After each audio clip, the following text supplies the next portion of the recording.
are broadcasting on Facebook, Twitch, and YouTube.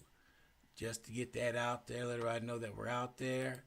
And let me see here. There we go. Come on. All right. I feel better now. When everything works, it works. I remember last Friday, matter of fact, my cameras went down. And I didn't know why. And found out it was a software update for my antivirus that turned around. I had to cut the camera on manually. And I said, okay. Because I said it had to been something simple. And I'm running around here trying to figure out what the world is going on. And we found it. We definitely found out what was wrong. So let me see. Let me get this going. And all right. Good morning, everybody. Good morning. We have Miss Marcae Bryant in the studio today. Did I say your name right? You did. Oh, wow. I'm on a roll today. It is Tuesday. It is 58 minutes after the hour. We're going to start a little early. And she's here. We're going to talk about cybersecurity today. And I just want to let everybody know that I seen some things going on the news about attacks. My United Healthcare was attacked a couple of days ago. They breached a whole bunch of data. And then we heard about things that went on. It was this one business, I can't think of their name. They paid the ransom. And they still didn't get what they wanted to get. So that's one reason why I brought you in, because it was curious to me about all that going on. And how can they do that? They get away with it. A lot of them are from out of the country and stuff. And go ahead and share with me. Well, you go ahead and what we talked about earlier. She was sharing some stuff with me on how both sides got the same tools. You want to elaborate on that? Yes, definitely. Thank you for that, and thank you for having me today. I'm excited to be here and help you guys with the cybersecurity perspective and understanding what it looks like for us and what we're fighting against. But yes, both sides have the same tools. We have the we say cybersecurity pipeline. Those are prospective people going in the career field, and it starts as early as kids learning how to play video games. They sit down, they learn how to navigate things on a digital space and a digital world, and they're learning those skills right there. Sometimes those skills that they learn there opens them up and exposes them to techniques on being able to get into computers, and they do it's usually tasks. They have catch the flag type activities that kind of help streamline you and help you be able to learn those skills in a nice perspective environment to be able to use those tools for good. But however, they are used for both sides, whether you're looking to try to hack something or try to get into something, or just even achieve a task or a goal that they decide to do, almost like an initiation. And then we have us on the other side. We're cybersecurity professionals, and what we do is try to defend. So we're trying to defend the organization. Their prime most resource is the data. So what we're trying to do is protect that data, the healthcare data that you talked about earlier, payment card data, financial data, all of that. And then just your personal information that is sensitive to you that you don't want anyone else to know about. And companies have collateral, we call IP, which is intellectual property, that they want to protect as well. So knowing that we have different types of data to protect, so therefore, how do we defend against those that are trying to attack us? And basically, Ron and I shared earlier, it's kind of like each side has the same tools, and so they're only as good as their tools, and they're only as good as their skills. So the skilled personnel that you have on that team. And so you have to use the resources that you have available. And of course, we have smart players on both sides, and they know how to customize their tools to what they want to do. So therefore, it's kind of like Battleship or football, where you're trying to win the goal at the end, to win the team and win that ultimate game. they're trying to do what they can to evade or deter or disrupt. And then for the other side, they're trying to defend. They're trying to catch and figure out what the other person's saying or doing. And then, it's like playing back and forth. And we have to be more diligent in seeing and understanding and recognizing the things that are happening out here, especially for us as everyday, people, everyday users. We have to be able to understand how to look at that and look at a website and know that they're sending us to the wrong website. That's not my bank's website, or that's not my healthcare website. Right. So now we have to be more diligent and look at that and say, oh, they changed that web address. It has it's a .ng instead of a .com or something like that. You have to look at those things now, and it's hard on us. Mm-hmm. Well, some of the things to look at on a website is it's got HTTPS. Mm-hmm. If you see that S, that means, does it 9 times out of 10 it's a secure site? Yes, those are what we call protocols, and those help us do the network traffic that we want to do.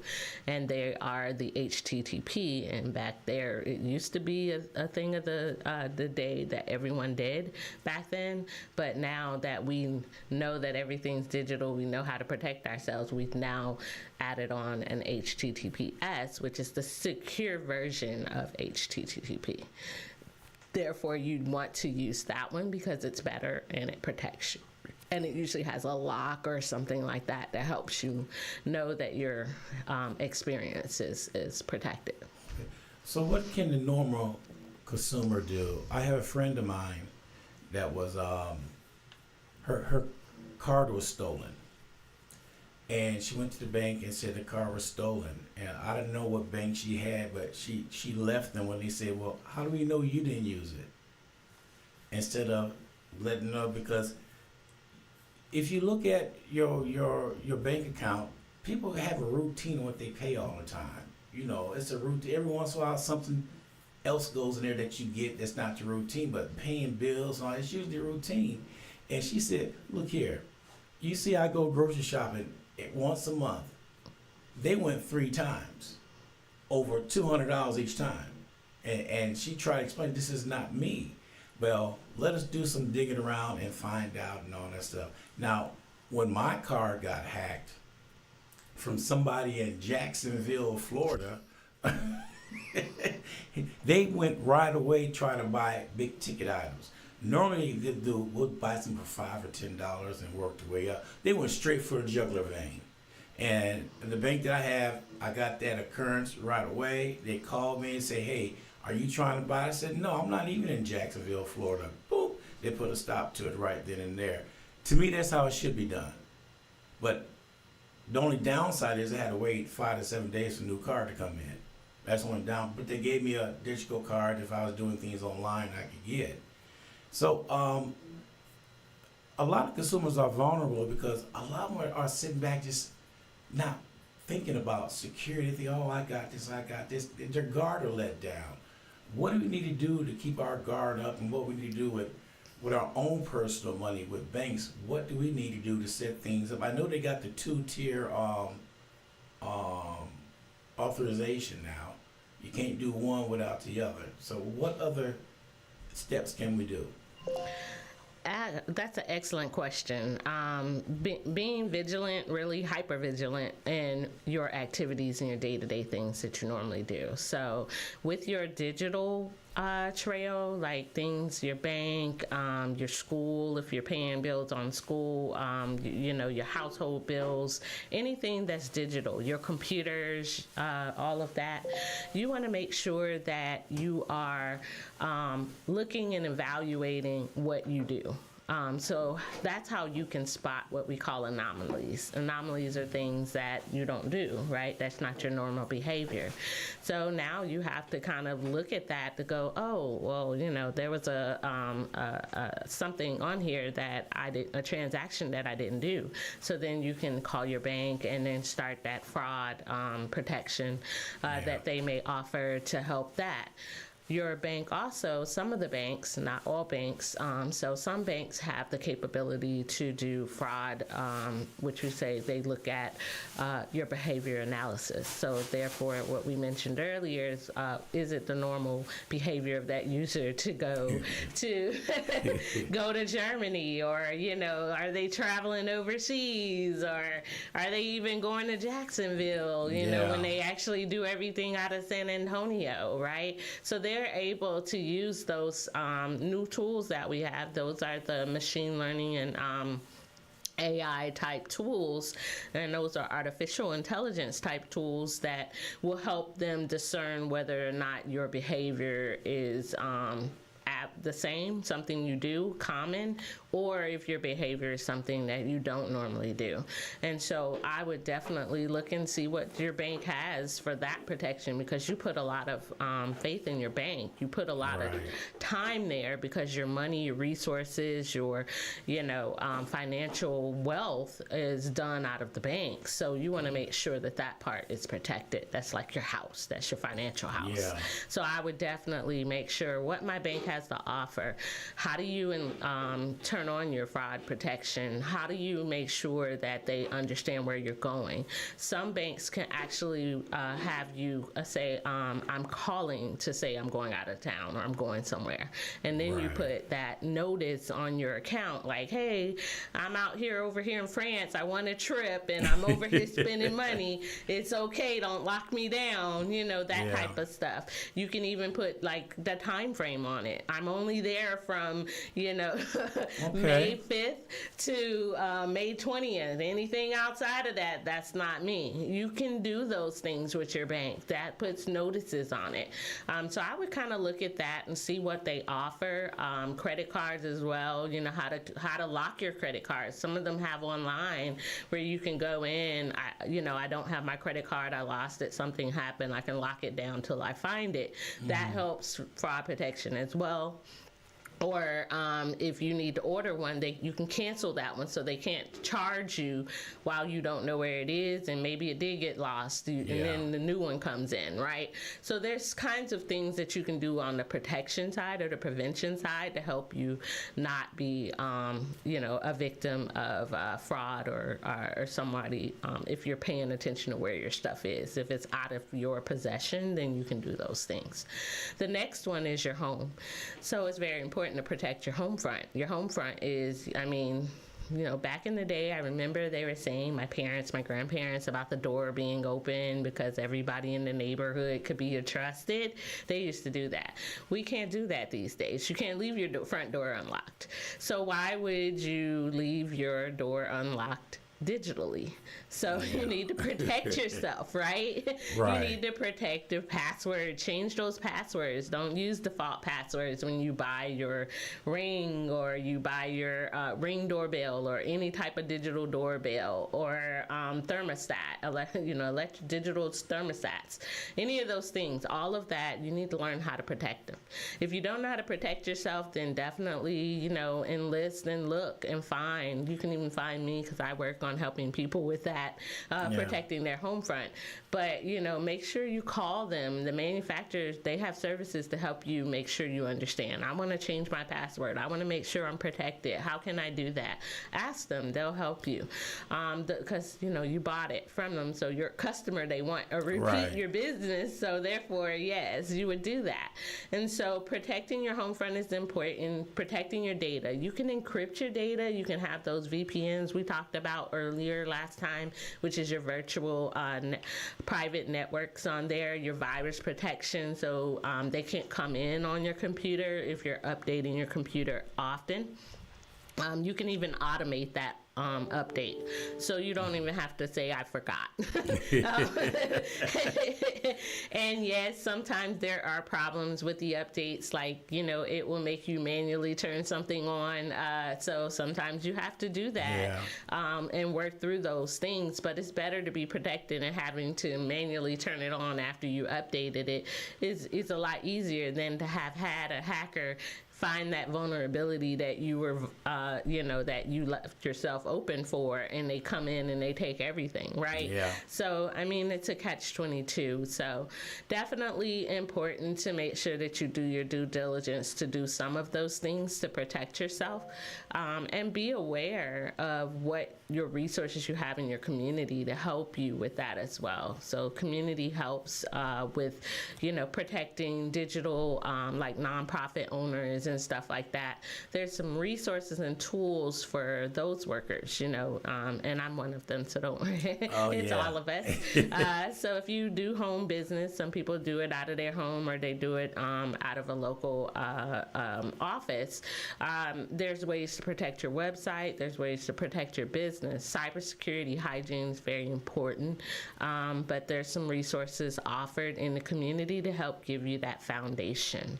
And one is CISA.gov, CISA.gov. They usually help, the government agencies, but those are also available for nonprofit owners. So they have like your policies that you can have to help you manage your employees and what's expected, manage your systems, and manage your processes, so that you can be protected and what's kind of, something you can work on. If you don't know how to navigate that data, by all means, you can get cybersecurity people like me, There and you we're go. happy to help. We're happy to be on board to help you be more vigilant, because you need to spend money in that space to protect yourself. I mean, it's like living in a house. If you don't take care of your house, or it's not going to take care of you, right? Right. So we got to take care of our cyber house too. Yeah. I know that back in the days, see, I'm getting ready to say my age, people who wrote programs always left the back door open. No matter what, there's always a back way to get in there. And people figured that out, and they were getting in the back door too. So I don't think they do that as much nowadays, do they? No. Definitely not. And we talked about those multi-factor and earlier, those two-factor logins and things like that. So nowadays you can do your phone, you can log in with your face, which is biometric on your phone to allow you to get in quickly to do what you need to do.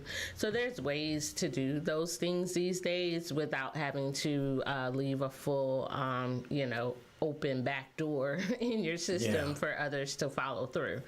And then it depends on where your system is located. Is it located on a protected network? So is that internally that you do things behind a firewall, behind a VPN, behind all of that internet, and it's local to your home?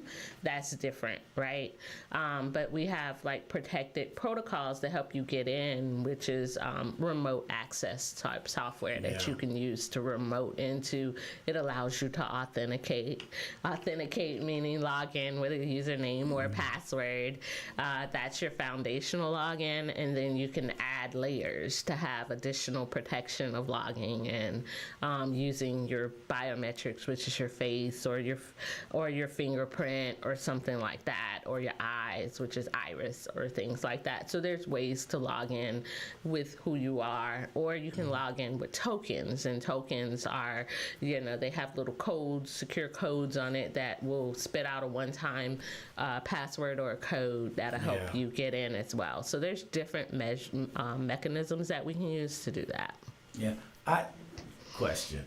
All right. I watch, here I go again, watch TV, all this stuff on TV.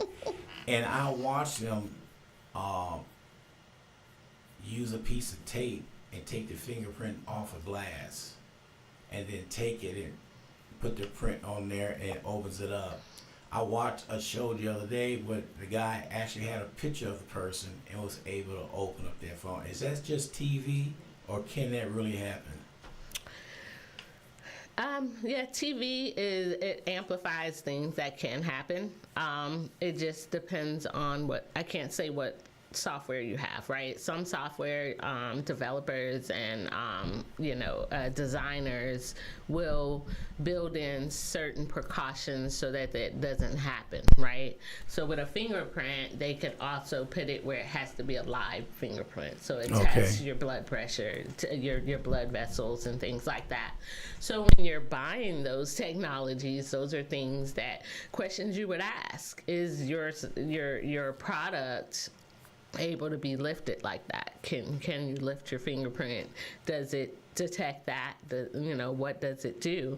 So those are questions I would definitely ask before purchasing a particular technology, so that I know that I have the best solution that works for us. And of course, we know that when we're buying things, it's all driven by money. So some stuff, the higher end cost items usually will protect you better, but you have to go with what your budget leads you to as well. So that's when you start looking at what's my optimized solution that works best for providing me the protection I could get that's the best for the money that I'm spending. So you have to balance those things. But definitely some of that stuff is fun for TV, and some of that stuff we have definitely made leaps and bounds to make sure that we are protected from things like that it doesn't happen. Now, I got a good one for you now. So, I'm here in my station. I have a server right here that communicate with two different servers. The one is at my house. So if I want to switch over to my house, I can log into it and switch everything over there.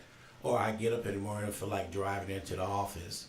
I'll log into this one, cut this one off, and cut on there. Then the other one I have, if both systems fail, I have a off-site server in Minnesota that I upload music and stuff to that take over in 30 seconds of dead air. So what is my vulnerability? What's the question? What is my vulnerability? Your vulnerability? With doing that?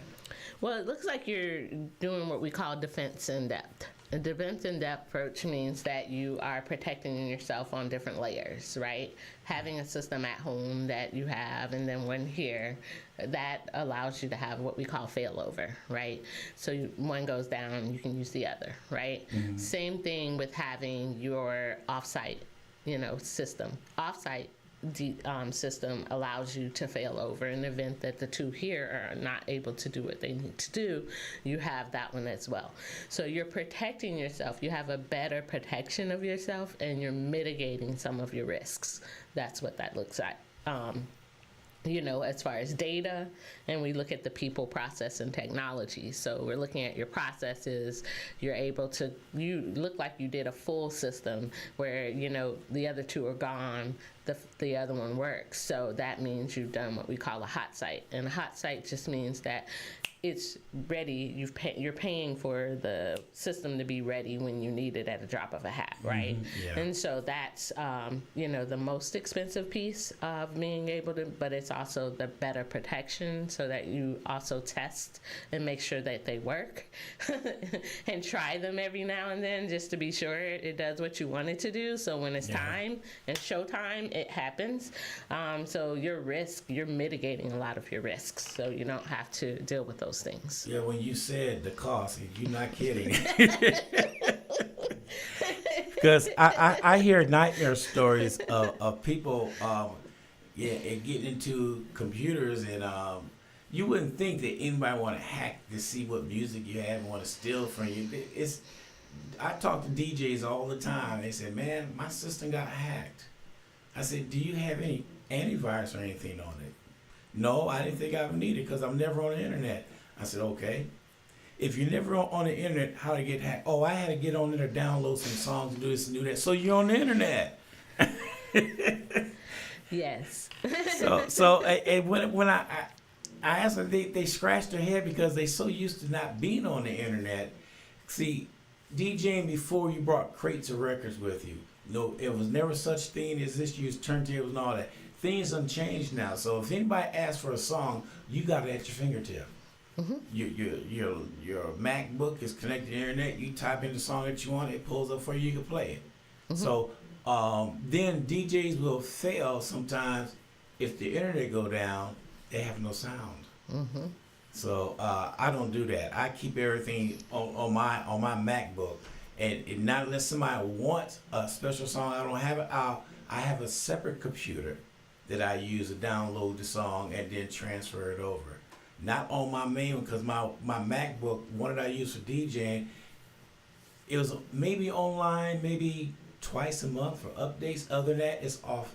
It's not on the internet. So is that a good thing or bad thing? No, it looks like you're doing great. Those are things that you're doing. All those things are good for mitigating your risks. Having the system not connected to the internet helps, except for when you're updating it, helps to keep that environment closed. Having a closed environment, you're not as vulnerable as if you were on 100% of the time, like leaving it on forever and never taking it off the internet, right? It's more vulnerable because it's discoverable. Right? Other people can find it. If you have it offline, then they can't find it, right? It's not connected. So, of course, that risk is basically lower when you can't find the system 90% of the time, right? So that point that you join the internet, that's when it becomes vulnerable, right? So that's making sure that you have those virus protections that you need on your system to keep your system updated. Those are just, cyber hygiene things to do. If you're having some type of USB device that you're moving your songs down from computer to computer, or your data, you can actually what we say is virus protect those, right? So you can run antivirus on the system, on the device, so that it before you even able to open it up, it'll scan it for viruses to detect it, and then it'll scan it while it's in use, and then scan it before you plug it off. So those are things that you can do also to help protect that whole process of being able to move your data. And then when you move it to the new system that's not connected on the internet, that you keep as your area, you want to make sure you have virus protection on that system, because now I'm plugging in a foreign device, so I want to make sure that that device didn't somehow get something from transfer to transfer, and I want to scan it before I launch it on my system, and then that will help you. That all of that really helps protect you, and you want to do your due diligence on all of that. And you can set those up to be automated, so it's not so much work on your side. So once you install it, you can configure it to run when your computer is not in full use. Those types of things, you can put a schedule on it. You can schedule what types of updates you want as well. You can also have you look at the update, just to look at it, make sure it looks like a good update, and it's not going to disrupt anything that you need. So that's another thing for you to do. And then your data, you want to make sure that you protect your data. So those are a lot of diligence, and you're doing a lot of that, so that's all great. Your friends that are not, that would definitely need to be able to step it up a little bit and get some of that in there, so that they're aware, so that way they'll protect themselves, because they are vulnerable. I had a couple questions that came in.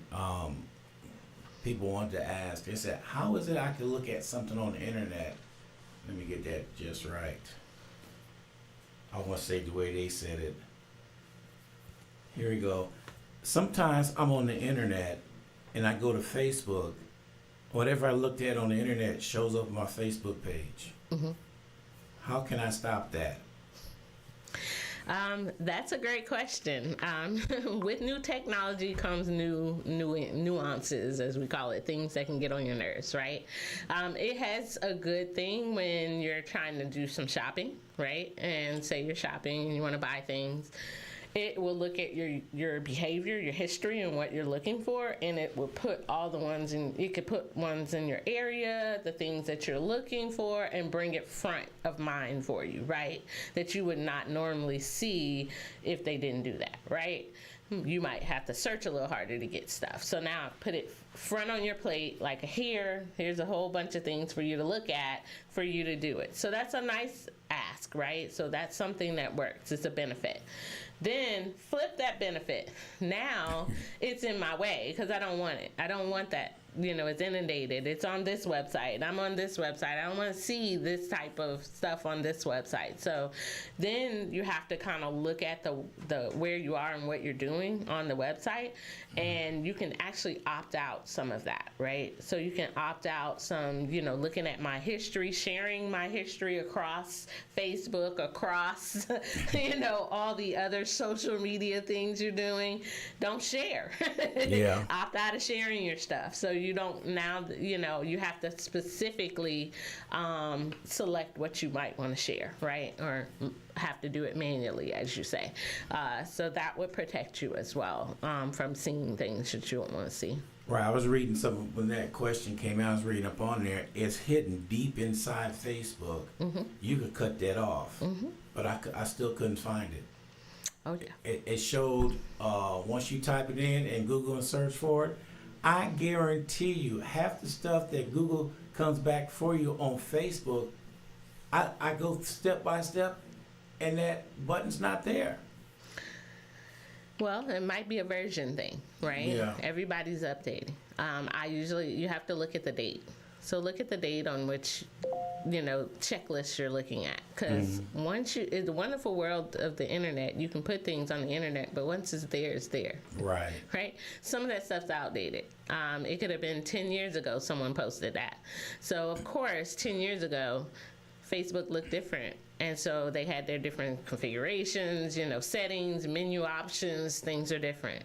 So now they've upgraded and they've done things. And so now that menu has changed. Mm-hmm. So you have to kind of look at your search and streamline it to make sure that you're looking at the most current version. Right. And then you should be able to follow the steps.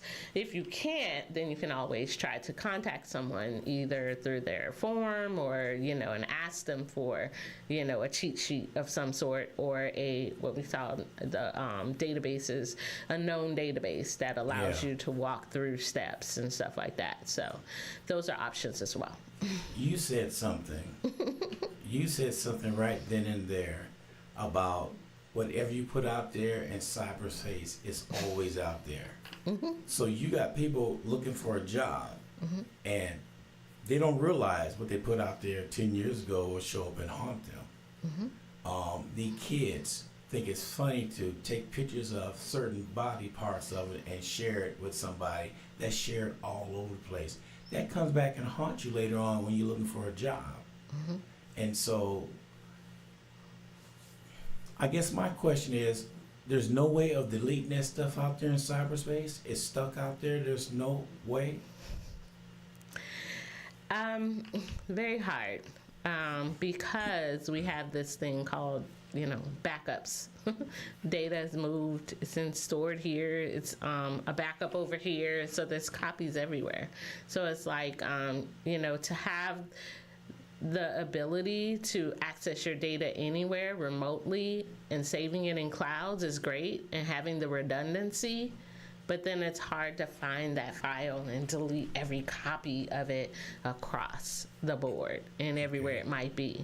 Because then you restore, maybe they restored and something happened, they had like a data breach of some sort, and they restored their data, and they restored an earlier copy. I was going to say that. Then your item is still there after you deleted it, right? So it's a lot of that. So I always say, instead of having to plan to post something and delete later, plan to post things that you don't care to delete at all. So pay attention to what you're posting, right? Yeah. If you look like in 10 years I don't want to look at that, then I shouldn't put it on there, right? Or I used to tell my kids growing up, I was like, now think about if I wanted to see it. If you didn't want your mom to see it, then why should it be up there? If you didn't want your grandma to see it, why would you put it up there? So go through that. If you don't want your employer to see it, why put it up there, right? So those are things to think, and then, whatever you do, if you do things, you can do those on your own, but it doesn't have to be celebrated or posted, right? It doesn't have to be for everyone to see it.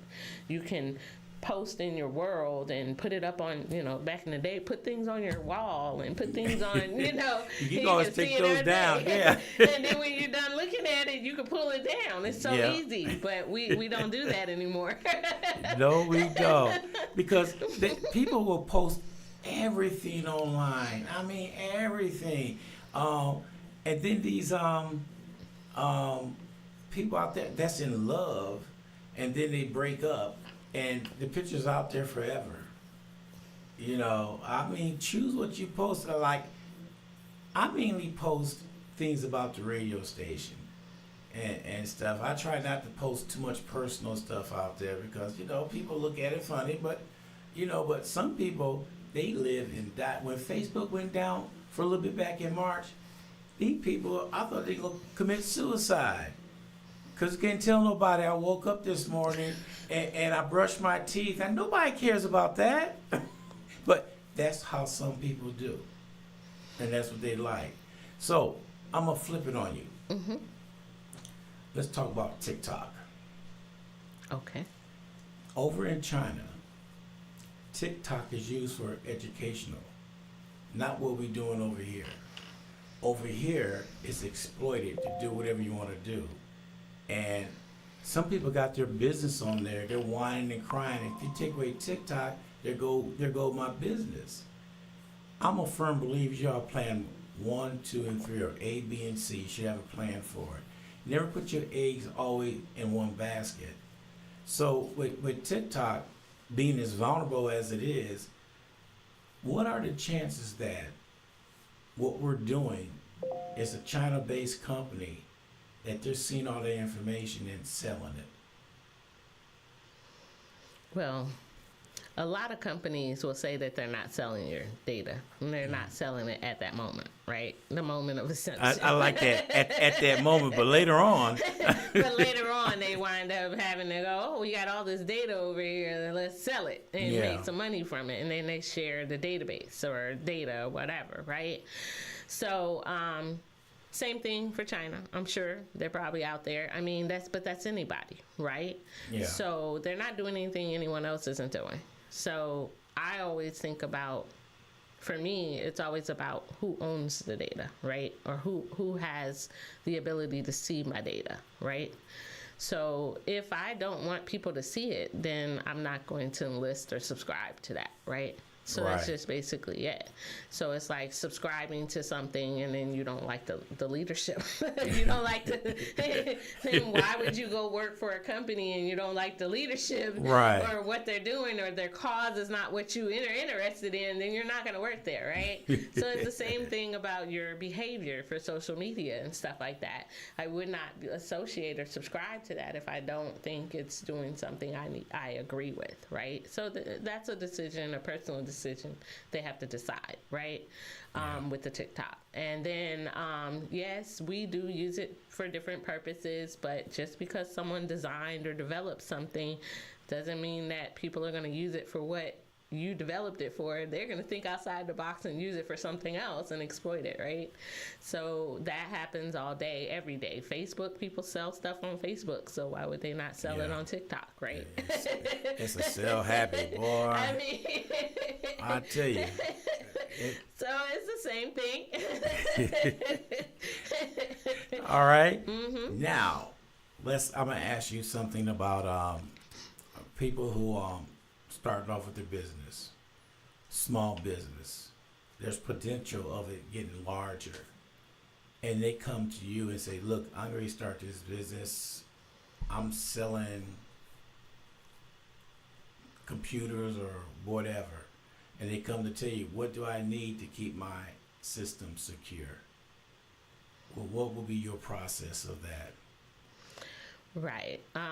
There's a lot going on if you're going to start a business. One, you need to look at what type of data you're going to have. Okay. You need to decide if it's, are you working on payment data?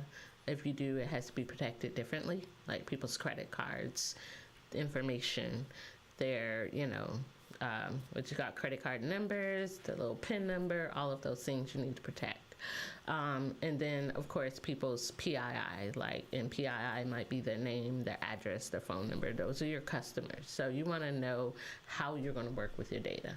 You also want to know if you're going to have IP data, so your intellectual property that makes you your business owner, right? So how are you going to protect that? You know, patents, things like that. What are you trying to get? How do you protect that? You need to make sure you know that. Separation of data is always a good thing. So separating the data, you know, such as financial data could be separated from your PII. So you can have it separated differently. So that helps if someone were to get into one, or they wouldn't get into everything, right? Say put all your eggs in one basket. We talked about that earlier, right? So that's the kind of thing is you start to look and design how your data is going to be kept and preserved. How are you going to use it the most frequent? And only collect the data you need, right? So if it's something you don't need for your company's purposes, then don't collect the information for people, right? Then you don't have to protect it. So therefore, you don't have to protect anything you don't collect, right? Right. So that's a thing for you to do as well. And that's just looking at the data. So the sensitivity of the data is very important, how we work through that. You can also enlist and hire someone to help you with that. You know, technology-wise, you know, we can help you with your systems and how to protect them.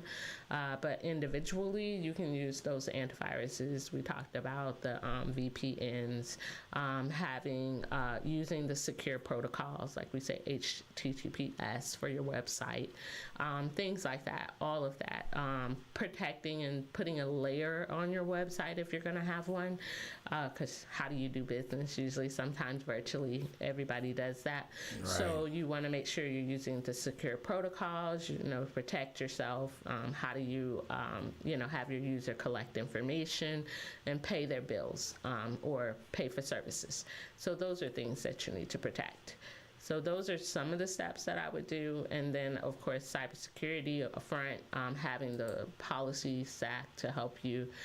So that's user policies, so they know how you want them to act around the computers and what you want them to do. Protecting yourself and as well in your business when you put those tools in place. And then assessments. You need cybersecurity assessments to help you look at your network from a hacker's point of view. So how would they come into your network? So having those cybersecurity assessments will help you as well, because now they're going to sit there and test the vectors and see how you possibly could go in to help you find your vulnerabilities. And you want to find your vulnerabilities in an assessment so we can fix it, versus waiting until a hacker comes in and takes your data. You don't want that. No. So you'll set up something to analyze their computer and find out what spots they got open that we need to close. Is that what you're saying? Mm-hmm. I haven't heard that word vector used since I left school. You bring me back down memory lane. I got somebody over here messing with me. Mm-hmm. And you know what it is. Can we get sweet potato pie without being breached on the internet? Yes, they cannot get sweet potato pie. They're breached now. And that's my buddy Glenn. That's my buddy Glenn Brooks. Messing with me. But that's interesting.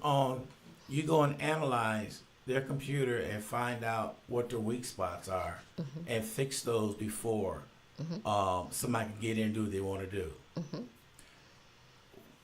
What's the difference between, somebody asked that question, let me find that out. Somebody asked the difference between old school, a worm. I haven't heard that saying in a long time. That's back in, 98 or something like that. A Trojan and a worm. A Trojan is what they used to do, to send it through an email, and sometimes it's time delay. It gets in there, then it opens up.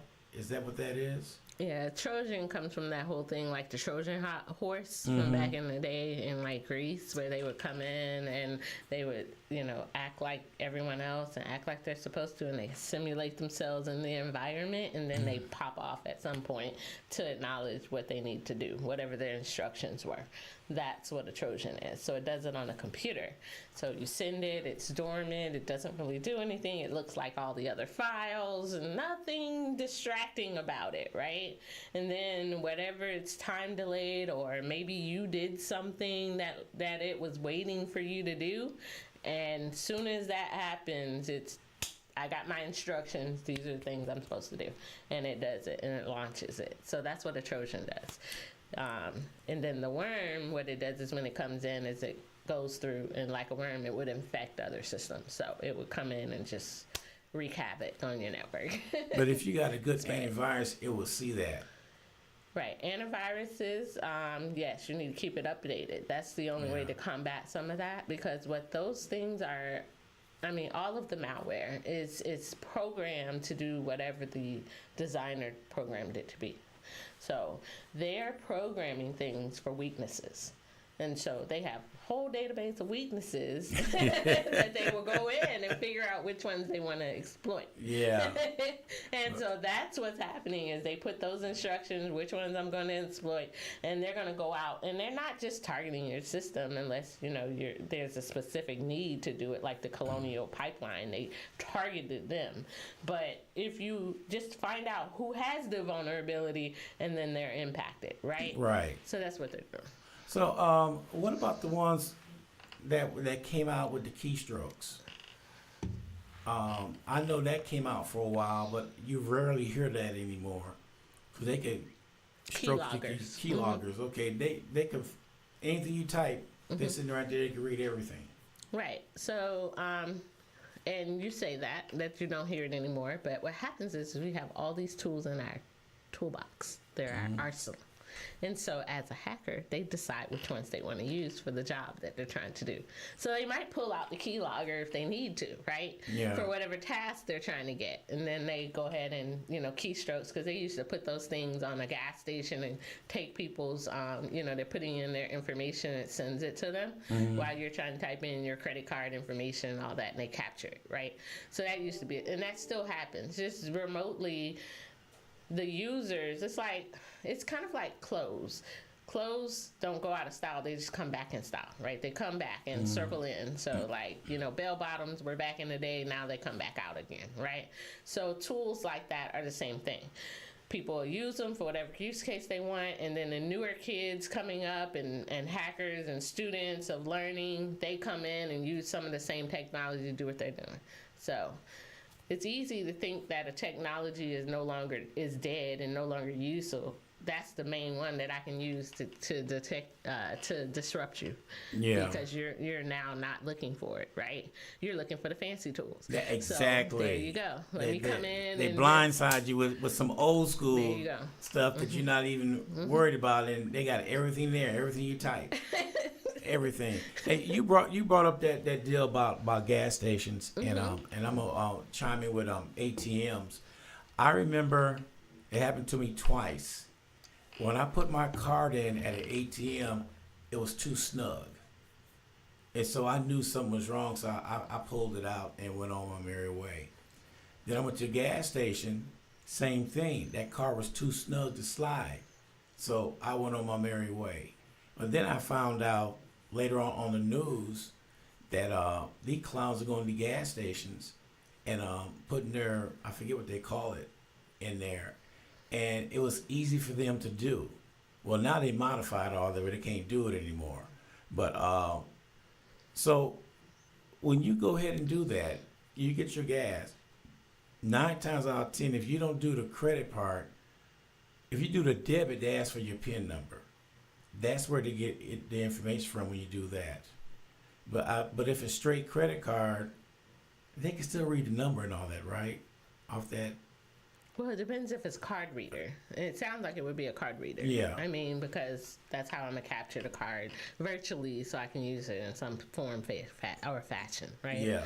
So once they can capture the card numbers, that's what they're looking for. And then you put your PIN in. Now they can and then I think you can do it the same way for credit cards, because you're looking for the zip code. It matches zip code Oh, yeah. to the card. Right. So it's whatever data I can capture. If I can capture however much data I can use at my whim, then I can either, do the damage that I want to do for the intention that I plan to do.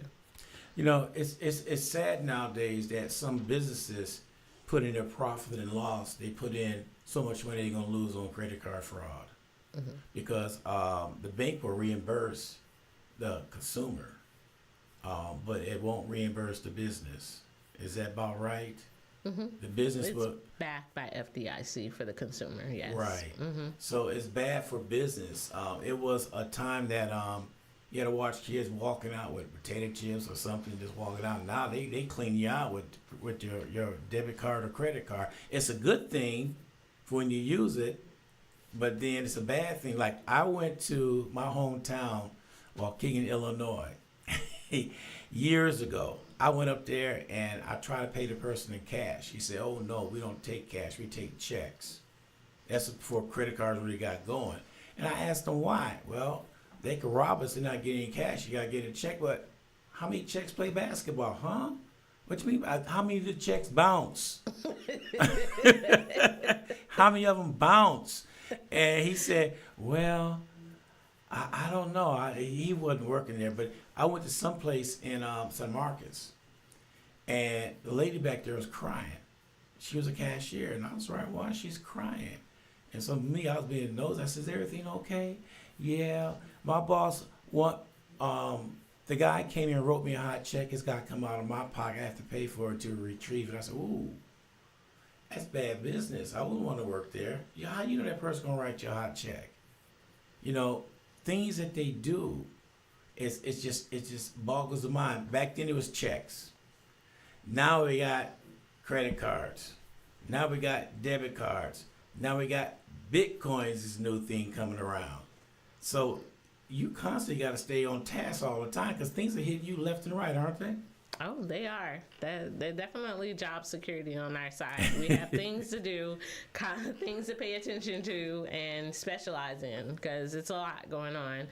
And people are trying to constantly evade and disrupt and, try to do different things to get what they want. And usually a lot of it's personal gain, financial gain, it really doesn't matter. You just pick one, right? So those are things that people are constantly motivated to do, and it's usually based off of that. Even you have election security, in which they try to, disrupt the election system. So it's just really, you got to be vigilant on all fronts, really, because it's constant for us. But it gives us something to do, and we definitely are looking for more technology people to come in, cybersecurity people to be skilled and trained to help us win the war, right? We got to keep going. We got to build in that pipeline of people, because the digital front's not going anywhere. So I feel like you can do, you can still cross-train and be in medicine and still know how to do technology and how to be hyper-vigilant, so you can be a part of those conversations. You can be in government. You can be in finance. You can be anywhere you need to be. But we just need everybody to have a better technology and cyber acumen. So when you discovered somebody got on somebody's computer, and do you do reverse looking for their IP address? Have you ever caught anybody doing that? You could answer, because I know some of the stuff you can't answer, because I'm asking questions. I say, "Ron, why you asking that question? I can't answer that." But do people get caught with cybersecurity? Does it make you feel good when somebody get caught doing anything? Yeah, we have tools around, because you got to know what they're doing. Sometimes they just learn, they're in school and they learn how to do something, and they may try things. So is it something that they're doing to intentionally disrupt things on the network, or are they playing? So we want to let the people know, though, that if you're trying to learn, it's not you're not supposed to use a professional network to do it, right? There should be sandboxes. So those are a lot of programs that we have, and schools have labs that you can try and try things out, and that's where you can learn and upskill, right? So the rest of the people are the ones that would be doing it for some intentional gain to prove a point or, disrupt things on the network. And so, yes, there are people that do that all the time, and that's what we have to do is catch them. So we have people that do that. Okay. They search, they use all these tools to conduct what we call assessments. They have blue teamers, red teamers, purple teamers, white teamers. We have those types of people that will go out and protect and use these tools to try to see what's going on in the network so they can expose. So lessons learned, we can cover those up before a hacker would see it. So we have that. But what happens is in those positions, those people have permission. They Okay. have permission to do those things. And you have to get permission from anyone's network that you're trying to do those different tools on. Otherwise, you look like a hacker trying to do something. Yeah. Yes. You see what I'm saying? Going with it. So as long as you have permission, you're doing it legitimately, yes, it's okay. But, the ones that are not, those are the ones that wind up getting, caught. Now, some of the good ones, I'm just saying, do they still do that terminology? They bounce off different networks. They try to mask themselves, trying to hide themselves. They bounce off 20 different IP addresses all over the world. They know what they're doing. They just boom, boom, boom. So, how difficult is that to track? Well, with those, if you're constantly bouncing your signal and changing it in a random way, it's more challenging, right? And usually, people are trying to find that. They usually follow the money, as you say. Yeah. Usually, that's a financial thing. If someone's going that deep and trying to, evade and disrupt, they're usually doing something higher on the food chain of that world. So usually that's financially as a financial gain. So with that, yes, you follow the money. Eventually it turns up at some point. And then if you find the money, then you can track it back. So those are things that they have to do. Those are challenging ways that you have to do that. But we also have tools, and our tools are sophisticated in a way. So we have to use them to help us achieve the goal, right? But also they have access to the same tools we have. So there lies where we started in the beginning. We have the same tools. We have to see how we can evade and protect at the same time. Yeah. I was talking to you earlier offline when I told you it had nothing to do with no hackers. It was me. I was telling you that I turned around and last Friday I was in here. Everything is working fine for my interview on Saturday, and all of a sudden my camera just cut off. I messed around with it, couldn't figure it out. So I went to plan B, did that. I went to plan C, that didn't happen. Plan D worked when I went home. I said, I'm leaving this alone. I said, so I went home, and sure enough, my laptop did the same thing, and both my computers house did the exact same thing. I said, wait a minute. I'm saying to myself, I've been hacked. Because all these are going on at the same time. Something's got to be wrong, but it also got to be simple too. So Saturday came around. I figured out a way of having a camera working. I was able to do the interview. But I had little boxes show up in each one of their faces. And I didn't feel like messing with that. I just went on and did that. So I went home Saturday and I sat down there and I said, man, what is going on? Sunday, went to church. It's been on my, I don't know what the preacher is preaching. I was worried about how to get the cameras going. And so finally I told my wife, I said, why don't you come with me over here? I got to figure out what's going on with the cameras. So I went over there and I went down. So I did the restore. I never set the restore up on none of my computers. Mistake number one I did. And so it didn't happen. And so I said, it's got to be something simple. Then finally, I seen a little icon down in the bottom, and it was my antivirus. It was updated. So I opened my antivirus. It turned around and cut off the camera, audio, and everything. I have to manually cut it on. It was a security thing, and I see why they did that. Because sometimes if you're on your laptop, your camera's on sometimes, people just snoop right on in. I can see why I did that, but here, it was the simplest thing. I had to go back to old school, find out what happened, then go back, do something simple. Because I remember when I was going to class for computers, people would turn around and put in a new device in there thinking that'll fix the problem. I called them people that, well, all they're going to do, they put the part there, don't work, I'm not going to troubleshoot. So I had to go back to those days when you troubleshoot. And a lot of people don't troubleshoot anymore. They just say, well, if that new part don't fix it, it's broke. So I discovered it was that. But on the update, it never did say that. I read the update, it never did say it was doing that. But I learned my lesson. Definitely with bringing up updates, that's interesting. Think about whoever designs the updates, they design it and they try to test it in every way, shape, or fashion.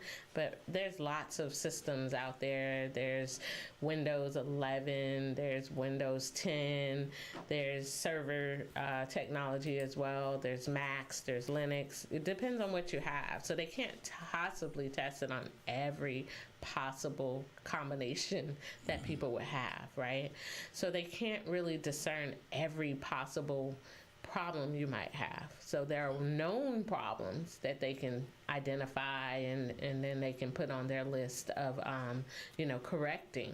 But when you have a problem like that, it's good to be able to reach out to the manufacturer of the technology and let them know what happened. Hey, this happened, because now they can put it on their list. And if they see that a number of people are having the same issue, then they can put it in their priority list of fixing for the next version, right? So that's how the software gets corrected and fixed when things like that happen. But those skills that you use, those are wonderful cybersecurity investigation skills that we use. Those are the same thing. And you're right. Back in the day, I started in technology and troubleshooting computers. And I used to build computers, all the parts, replace them part by part, and open it up. We used to do those things, right? Mm-hmm. And so being able to troubleshoot that the fan is wrong, or your motherboard went out, or you need to get new memory, we used to do that, right? Nowadays, people don't. They just replace the whole system instead of, going in at the parts. And part of it, I can say, is not their fault in the fact that now, in order to keep your warranty for your system, you're not supposed to open it up. And so now that's a problem. Yeah, because you got to open it up. Because when I went, I was one of the few in San Antonio that was authorized to work on the Toshiba and Dell laptop certification. You have to have a certification where you do it. And Toshiba is so proprietary, you can't put a new hard drive in there without getting a code. I thought that was one of the dumbest things I heard my whole life. Your hard drive went out, and you got to pay to get the code. Yeah. So see, I'm going back to my old days. I'm reminiscing. But updates are important. You got to know what updates are going in there, because updates may knock off something. I have my computer set up that I'll update it, because one time I did an update, it knocked out my software for playing my music. I said, that's not going to happen to me again. So when I got it, I manually put my updates in. And I read it before I put it in to make sure it doesn't mess with anything, and I'll go ahead and do it. I'll be selective which updates I'm going in, because some I won't put in at all, because I know it's going to happen to some of my software. So I know that already. And a lot of people don't look at the update, click, turn around, hey, it was working yesterday. Question, how critical is it, because I didn't do it, to set up a restore point? If you set up a restore point, that's what I was thinking about. How critical is it? You should do it. It should be done. If you set that up, it'll you can fail over and fail back. Yeah. quickly. So, okay, it didn't work. You can recover quickly. So that usually helps you. And, if it worked again, then you can move forward. So, and I would say try those updates later, like a time that, you have time to go through the troubleshooting, because sometimes that does happen. So that's what we have to do every day, to be able to test and make sure that things are working, the updates are right, and they don't affect other software, because that's another use case that, manufacturers of software, they don't predict that you have this other software on your system that gets knocked out of whack when we put this in. So those are things that we have to do. What was that? What version of Windows was that came out with the restore point? Was it the Manila? No, it wasn't that one. I forget which one it was. NT? But I thought it was great when it 98. came out. I always thought it was great when it came out to restore point, because a lot of people got burned. They took it to the shop, and they said, I can't get nothing to work on here. They got a virus and all that stuff. And I watched the guy restore it and charged me $150 for 15 minutes worth of work. I said, come on, man, you can't be doing it when they don't know. Well, I know it. Don't do that. So I started when I started my own computer company, I would tell, they would call me and say, look here, you can save yourself time and money. Go to control panel, go to system restore. You should have restore points in there. Hit it, restore it, then call me back. They go, it worked. I said, what? I said, nothing. Just educating everybody. I thought that was the best thing in the world to have that on there. But then I go ahead and don't set up a restore point on any of my computers. Yeah, I got so complacent doing that. Right, but that's a good point. Being able to teach, that's the education piece, and everybody should join in that. Teaching education will help people get the foundational knowledge. And then, of course, for your business, there's services that you offer. It actually builds a relationship for people to want to come back to you. So that's what we do, is try to build a relationship, teach you the educational portion so you can protect yourself, and then we can help you with the more advanced skills, right? Yeah. And that's being honest with your customers, so they'll come back to you. And that's a good thing. I don't mind that at all. All right. Any last word? Yeah, last words. How can people get a hold of you and business? Do you service residential or just commercial business? For me personally, I do help residential companies and businesses and people, users, end users, help educate, help them be more cyber aware, help them with career readiness, getting in the cyber field and technology spaces. I help with that as well. Leadership development skills as you navigate this space as well, and bringing in more women in the cybersecurity pipeline.